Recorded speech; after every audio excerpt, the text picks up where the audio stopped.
Howdy, howdy. Welcome on in to the pre-show before the free show. Hi, guys. Why is your camera up? It's your friends, Greg and Ashley. I'm trying to sit up, but I'm bad at sitting up. You know this. Does your chair go up higher? But then, oh my gosh, this is as high as it goes. Okay, that's fine. But now I'm like so much higher than the TV. And it's all our pets' heads are falling off. Dateline. Somewhere in England. All right. England. Okay, yeah, I'm just not looking at this. This better not be about my brother. I don't even know what it is. A man, I'm gonna leave out a key word here. Okay. A man was asked by gym staff,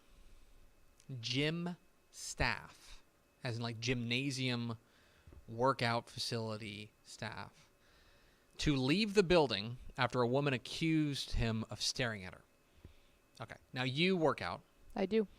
And you are, at last check, a woman. Yes, correct.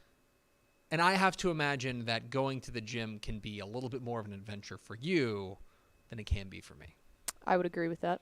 I think that while dudes do rock, the official position of Dave Campbell's Texas football is that dudes rock.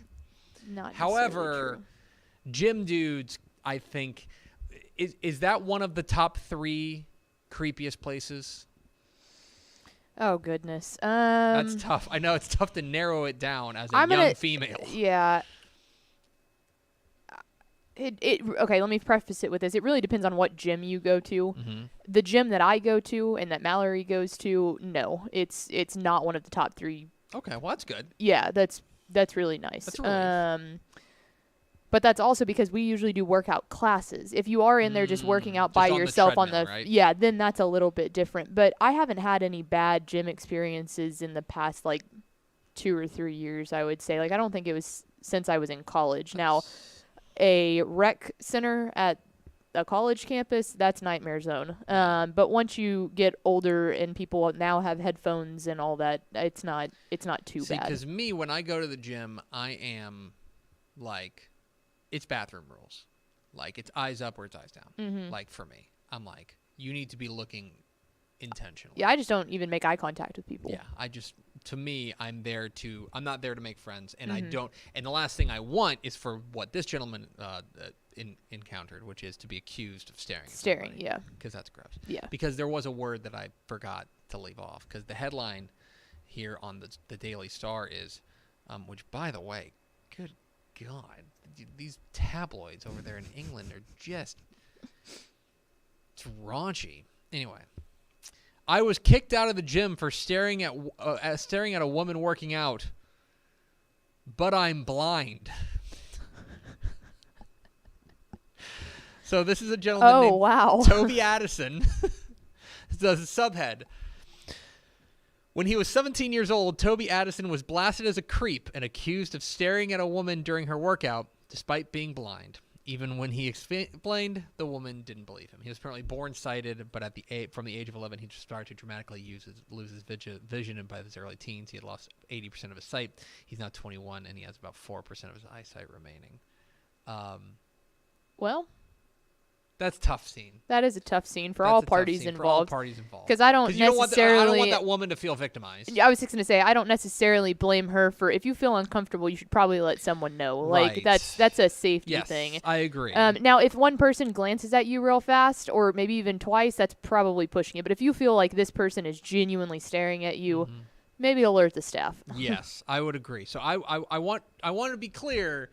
This just seems like a crappy situation. Yeah. Overall. I don't know if there's any winners here. Let's go home and forget that all of this happened. Yeah, but apparently this guy was on a podcast and he shared that that story that he was there working out and this woman said, "Quit staring at me," and he's like, "I can't see." Yeah. I was gonna say, like, as a person with bad vision, like I'm nowhere close to that level, but like even as a person with If my contact was to fall out at the gym, I wouldn't be able to see the people in front of me. I could see the machine and stuff like that. I could see figures, but I wouldn't know what they really genuinely looked like. My wife wears contacts, but like The weird thing is my wife wears contacts, but she also hates wearing glasses. And so she just doesn't have contacts in. She'll just tell me to read things for her. Oh. And I'm like. Yeah, I couldn't do that.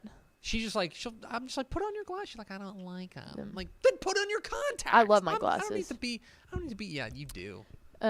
You like getting stuff stuck in your eye. So you wear glasses to work. If glasses were more convenient, I would wear glasses over contacts any day. I but wore they're glasses not. over contacts for years. Yeah. Then you had LASIK though. I had the laser. Which rules? Laser eye surgery. Real fast too. Going back to the gym thing. Now that I'm thinking about it, it does also not only does it depend on the gym. There's always going to be weirdos at gyms, regardless of where you go. I think more so than anything, it depends on the time of day that you go. Because, for instance, Mallory and I always work out in the morning. Most 99% of the time. She's religiously 5:45 a.m. Most of the time, that's what we're doing. Quadzilla over there. The only people that are there are people that are there to work out. It's not I'm going to go mac on that girl that's here at 5:30 in the morning. No, because like, and okay, to be clear. It's usually older people or very devoted gym people. Let me be very clear. I haven't macked on a girl in quite a while, so I'm not speaking from a place of experience. Yeah. But it does seem like 5:45 in the morning. I don't know if your Mac engines are firing at that. No, point. Usually Mallory and I are the youngest people in there by like. And you're just like, okay. Yeah. Like I know 30 years. because I wake up and I go run at 5 in the morning, and like I'm all alone, and that's great because my brain doesn't work. Yeah. It does not work until. I'm usually out there for about 40 minutes, and like it's not until the last 10 minutes that I'm become mildly conscious of where I am. Oh, yeah. Yeah. So I don't think I could have the wherewithal to strike up a flirtatious conversation. No, but if you go at 6 o'clock at night, or especially like 6:30 at night is hellscape. Do not go to the gym at 6:30 unless you're going like specifically to a class for whatever reason and you're in a contained area. Do not go because that's when it comes out. Anyway. So I guess I'm not the best person to ask. Anyway, Toby Addison. Blind Toby. Poor Toby. Tough. That's a tough scene. Anyway, hit the theme expo. Pickle! Hit the air sign.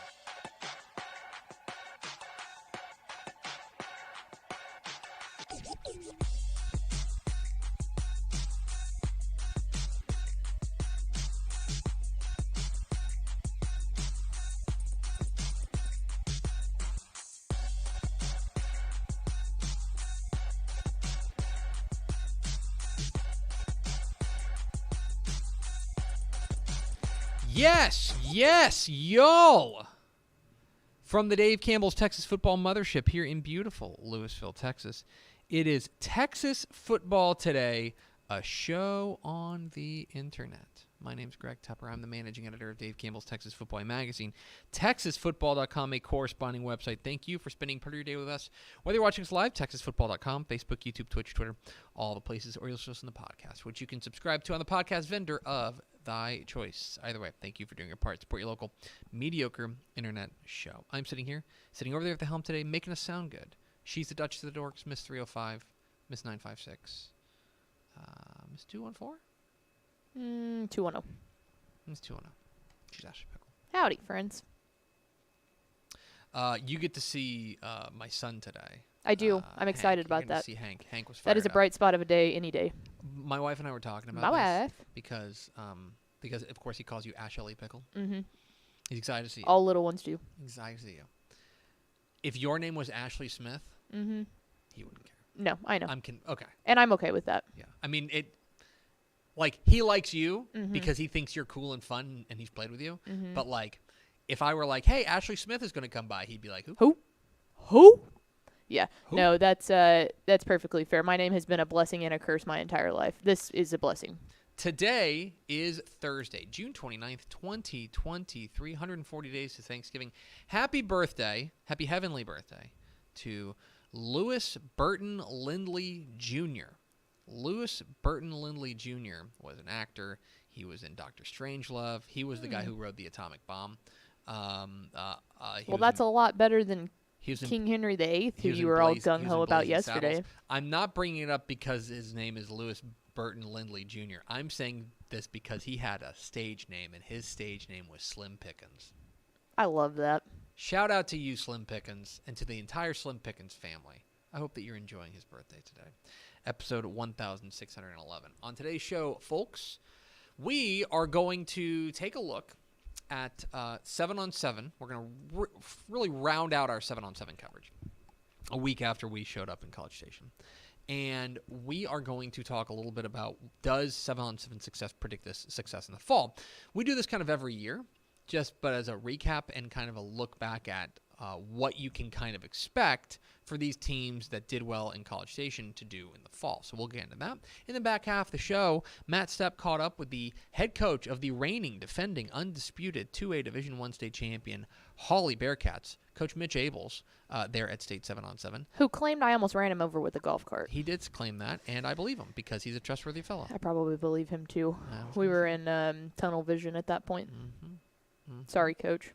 Anyway, appreciate you. We'll hear from Ashley Pickle survivor Mitch Abels coming up here in the back half of the program. That's a prestigious group. I was going to say, yeah. I actually consider myself among get out of there. The Ashley Pickle survivors. Do we have first four through the door? We sure do. It was We, the Dwarves, are suing Snow White. Good bit. Tony Blaylock, Ed McElroy, and Zill0678. Welcome in, fellows, lady fellows, and the dwarfs. What an odd show we have. Just what an odd collection of I'm just glad that we're viewers. Odd and our viewers were like, let's go full send on odd. It is full send. Full send. Mm-hmm. Anyway. All right, Pickle. Let's talk a little bit. Let's round out our coverage of the State 7-on-7 tournament. We crowned, we were down in College Station for the State 7-on-7 tournament last weekend. 3 days in beautiful, scenic, air-conditioned College Station. Yep, no lies detected there. Two of those three things are true. Mm-hmm. But one of them is not because it was very hot. But we were down there at the State 7-on-7 tournament in College Station watching 128 teams do battle. And if you missed it, we had 3 champions. Division III champion, back-to-back, the Miles Bulldogs. Division II champion, back-to-back, the Hitchcock Bulldogs. Let's go. And in Division I, first-time champion, the Round Rock Dragons, took home the State 7-on-7 championships.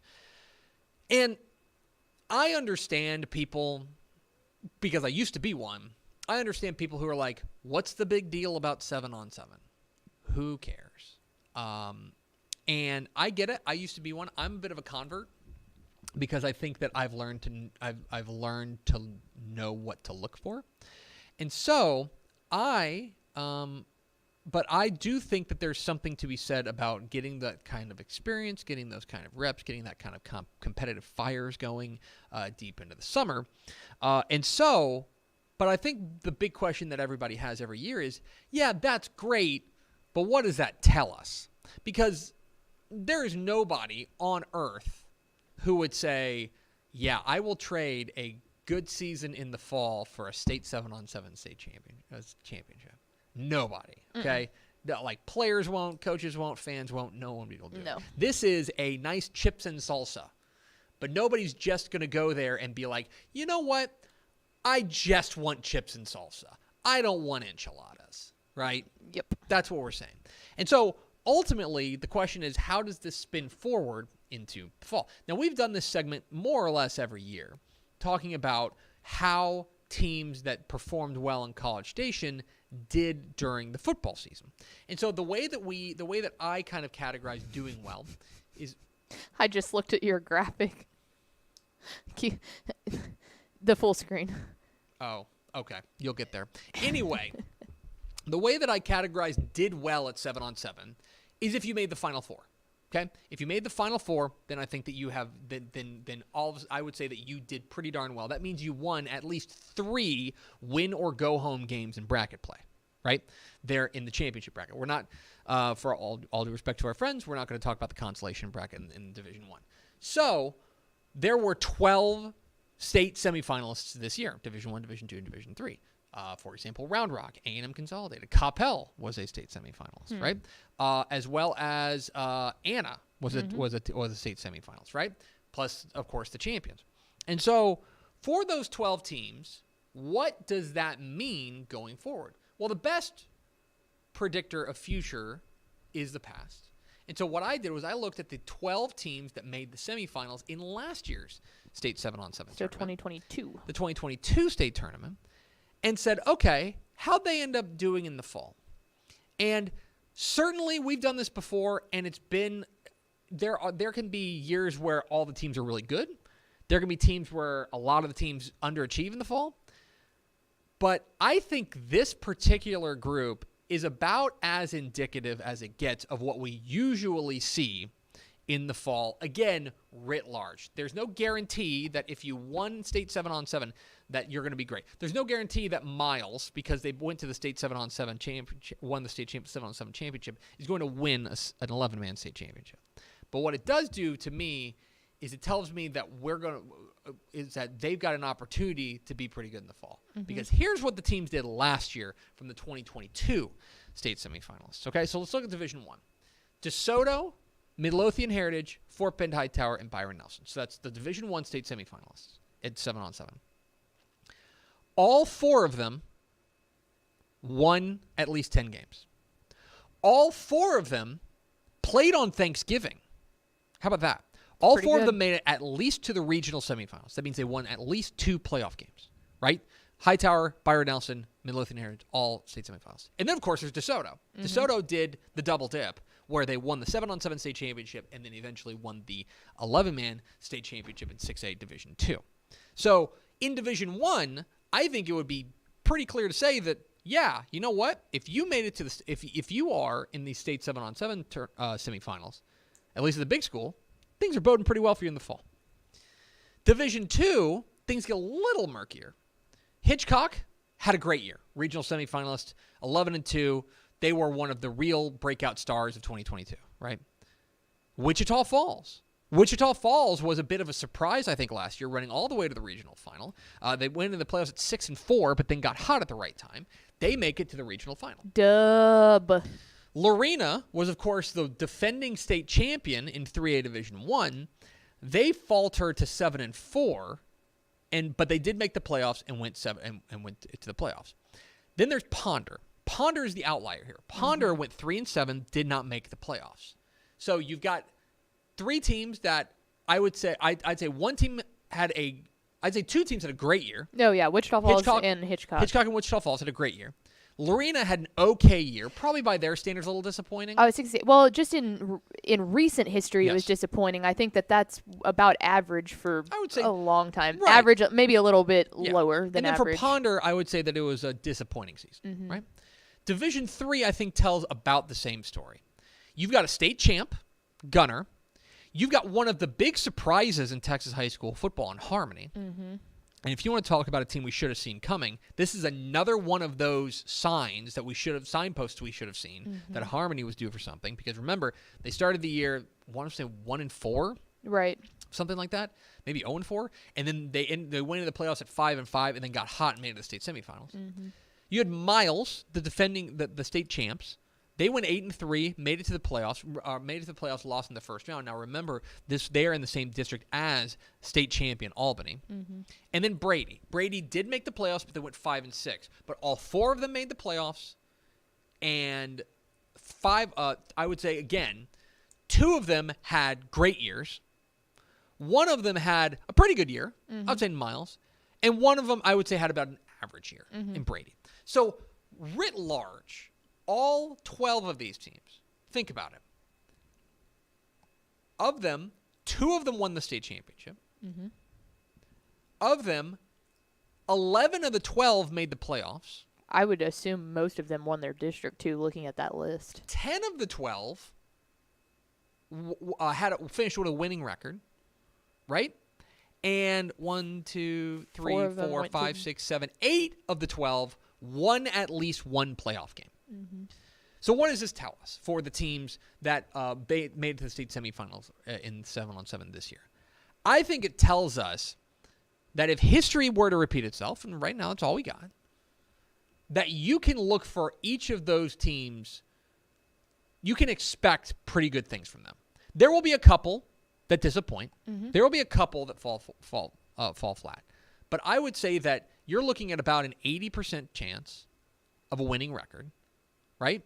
You're probably looking at about a 90% chance of making the playoffs. And I would say you're probably looking at about a 60% chance of playing pretty deep in the playoffs. Mm-hmm. So for those 12 teams, I think they have a lot. There's reason to be excited because recent history would show you that there is a decent correlation between success at 7-on-7 and success in the fall.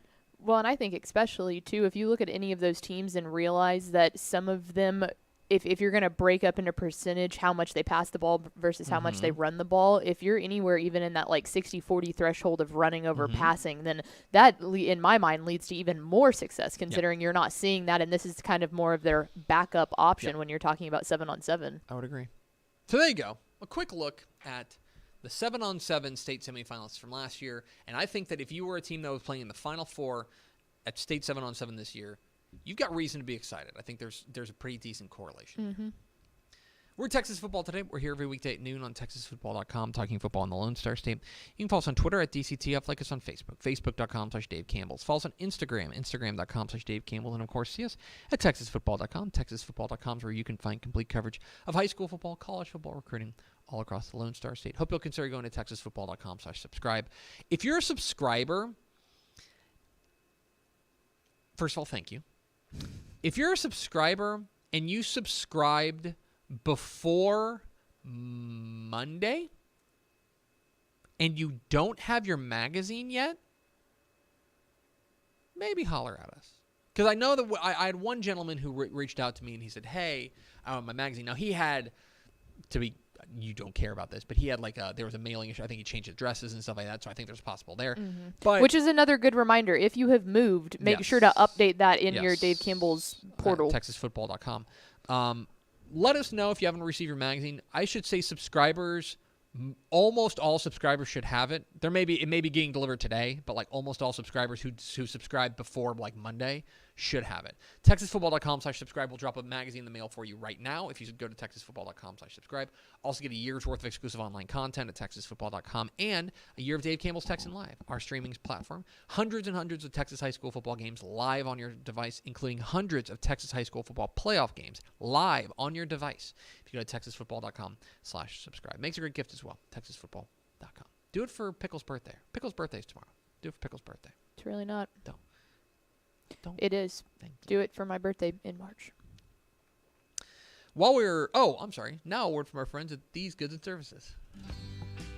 Born and bred in Texas hits a little different, as it should. Texas loves doing business with fellow Texans. VCR Now takes its Texas roots as seriously as its many partnerships with schools and universities around the state. It's also why we're so proud to promote our brand in the pages of the Texas Bible, Dave Campbell's Texas Football, and on the airwaves of Texas Football Today. Driven by producing quality broadcast video, state-of-the-art audio, and LED video scoreboards at affordable prices, VCR Now makes sure to listen to your needs in its athletic department before recommending the next best steps. Building great products is our business, and it's our focus on building meaningful, long-term partnerships with our clients that sets us apart. From our 24/7, 365-day help desk, the training lab in our hometown of Red Oak, or our sports marketing business plan that puts money back in the hands of our athletic departments we support, VCR Now is built to last. Reach out to us today at info@vcrnow.com or by calling 855-GO-VCR-NOW. Again, that's info@vcrnow.com or by calling 855-GO-VCR-NOW. Pickle, while we were down at State 7-on-7 in College Station, we had an opportunity to catch up with a number of head coaches. One of them, the head coach of the state champion Hawley Bearcats. Mitch Abels was watching his boys go to work, his boys from the big country. And they were doing work. Damage. They looked impressive. They really did. Another guy who always looks impressive, Matt Stepp. He interviewed him. Here's Matt Stepp's conversation with Hawley head coach Mitch Abels here on Texas Football Today.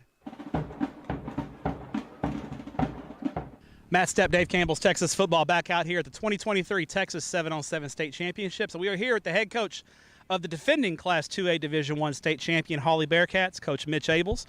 Coach, appreciate you taking a few minutes to chat with us after your kids got a 20-0 win in game number 1 today. Yeah, no doubt. I appreciate you having me on here. It's by the standards of being down here before, this is great weather to me. So yeah, we were in a heat advisory earlier. We had to stop for a few minutes, but we're back. And I mean, to me, we got a little cloud cover. get a little breeze going, we can hang out here all day, right? No doubt about it. It feels a lot better now than it did last year at this time. We've been out here, and it's been some brutal days, right? Yeah. Oh, yeah. Now, first, let's take a look back before we look ahead to 2023. Let's look back, and obviously the last couple of years have been very special seasons in Hawley, and last year you guys bring home that state championship, first time in school history. Just an unbelievable run for you guys. You beat some really good teams along the way. You're never going to win a state championship playing a bunch of mediocre teams. You beat some great teams.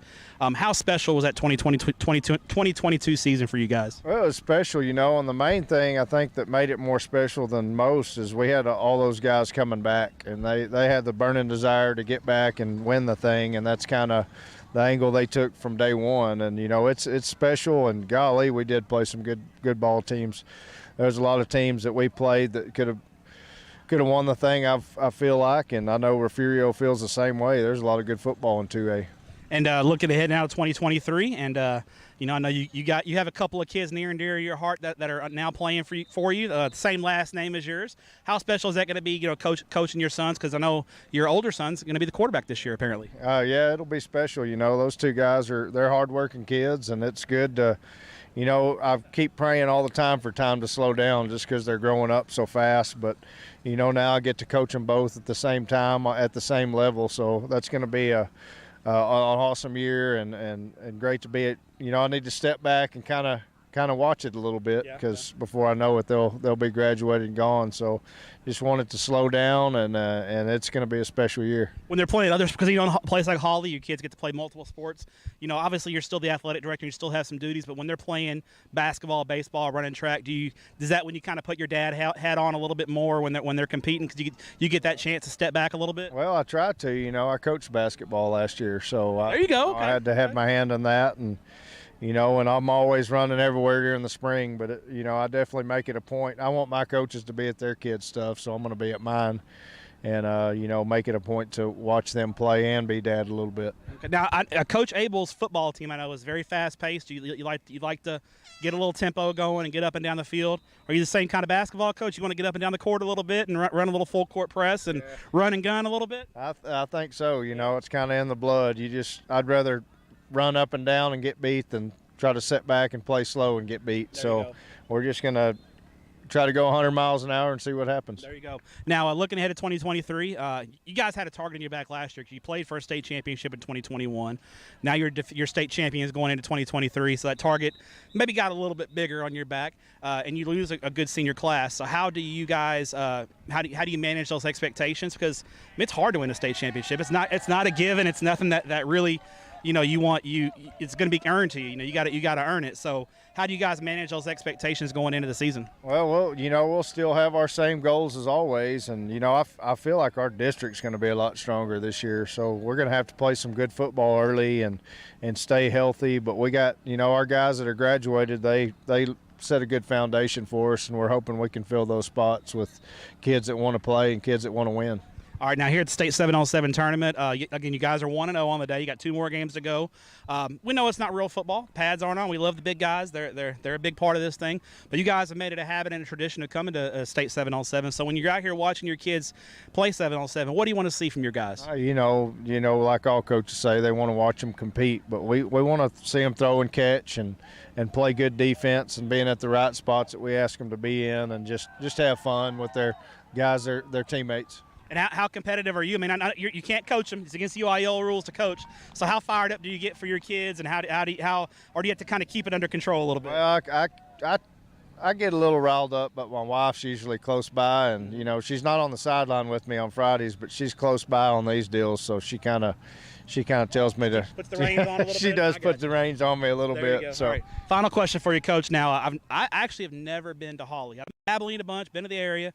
So if I'm coming to a game in Hawley, is there a place in town where me and Greg Tepper can get a bite to eat pregame, or do we have to go somewhere in Abilene? Oh, you'd probably have to hit Abilene up on your way. We got a couple of spots, but they're usually, on Fridays they usually shut down. They shut down to watch the Bearcats, right? Oh, they usually shut down. Okay, well, if we came for lunch, they're open for lunch, right? They are. What's your favorite spot in town for lunch? You got anywhere? It's actually a donut place, but they serve up some. They got hamburgers now, and they serve up some sandwiches that are pretty tasty. What's the name of it?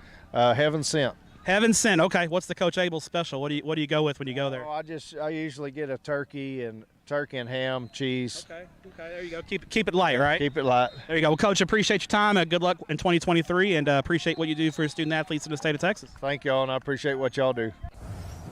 There he is, Mitch Abels, the head coach of the defending 2A Division I state champion Hawley Bearcats. Talked with Matt Stepp at the state 7-on-7 tournament in College Station last week. We sure appreciate his time. Excited to see what they do. They looked really good. Deontay Ramon and Chandler Myers remain good at football. I can report that firsthand as a journalist. I will stake my reputation on that Chandler Myers and Deontay Ramon, both still good at football. There you go. Not a lot of people have the courage to say that. Everyone does. But I do. Every single person. Let's go over to Ashley Pickle for America's second favorite segment. Final thought? Tonight. Big night. I believe 7:15. I would be around the channel about 7 o'clock. 5-star, recently named DCTF 5-star, Draylon Miller from down in Silsbee, committing live on TexanLive.com. Our very own Trevor Bullard will be down there to stream Draylon Miller's commitment, the long-awaited commitment. So TexanLive.com, 7 o'clock tonight, kind of be hovering around. And so let me give you a little bit of background here. Monday, when we had our friend Willie Goodacre come in, right, from Denton Geyer, he was down to 2, is Syracuse and Kansas. And we had a pretty good idea that it was going to be Syracuse. You don't know until he says it, right? But we had a pretty good idea that it was going to be Syracuse. I'm trying to think of another example of one. When Cannon Lindbergh came in, I know I wasn't here, but when Cannon Lindbergh came in from Gunner, he had a number of offers. We were pretty sure that he was going to commit to Stephen F. Austin, right? We had a pretty good idea of that. Am I wrong? You're shaking your head. I believe that SFA was his only offer. Oh, okay. Never mind that. I'm trying to think of other ones that we've had where we had an inkling, right? We were like, okay, let's get graphics. Even if they have a ton of offers, they always have it narrowed down to usually about 3 by the time they come in here. Let's put almost every person that we've had commit in our studios had it narrowed down. Like Jack Curtis, when he came in for Highland Park, he was narrowed down between like 2. Maryland, RJ Maryland had it narrowed down to like 3. Yeah, and so we're able to like put together graphics and be like, we think it's going to be them. We'll have these as a backup, but we think it's going to be them. I asked Greg Powers this morning. Greg Powers, who is clued in on recruiting and has been following and has a good relationship with Draylon Miller and a good relationship with Randy Smith down there at Silsbee, and just like good relationship at at the 3 schools that he's apparently down to in LSU, A&M, and USC. And I asked Powers, I was like, where's he committing tonight? He goes, dude, I have no idea. Honest to God, love Randy Smith. I would be shocked if he knows. I would be really shocked. I think there's a chance Draylon Miller doesn't know right now. That's fair. It might be, that decision might be being made in his brain in the next 7 hours. Yeah. Like. Or he could have a decision and very much switch it within the next 7 hours. Who knows? Anyway, you can find out tonight on our YouTube page and TexanLive.com. Yeah, definitely. I would say definitely go to TexanLive.com. We are going to pull back the curtain of what's happened a couple times. We very much try to get it up on YouTube, but depending on, this one's not at a school, but a lot of times when we try to do it at school, the school has YouTube blocked on their firewall, which makes perfect sense. Every school's like that. Lame. But TexanLive.com is usually, knock on wood, never blocked. Yes. So if you want to be safe, go there, but you can also check out our YouTube page. If it's not working, go over to TexanLive.com. Go to TexanLive.com. The backup is YouTube, but TexanLive.com. That's going to do it for us. Thanks for spending a little bit of your day with us. Follow us on Twitter at DCT. No show tomorrow. Or Monday. Or Monday. Or Tuesday. We'll see y'all Wednesday. Anything else you want to say? No, that's it, sorry. Have a great weekend. That was worth mentioning. That's going to do it for us. Thanks for spending a little bit of your day with us. Follow us on Twitter at DCTF. Like us on Facebook, Facebook.com/Dave Campbell's. Follow us on Instagram, Instagram.com/Dave Campbell's. And, of course, see us at TexasFootball.com. Thanks again to Hawley head coach Mitch Abels for being our guest. For Ashley Pickle, I'm Greg Tepper. Vince Young, please get your Player of the Year trophy. We will see you Wednesday on Texas Football Today.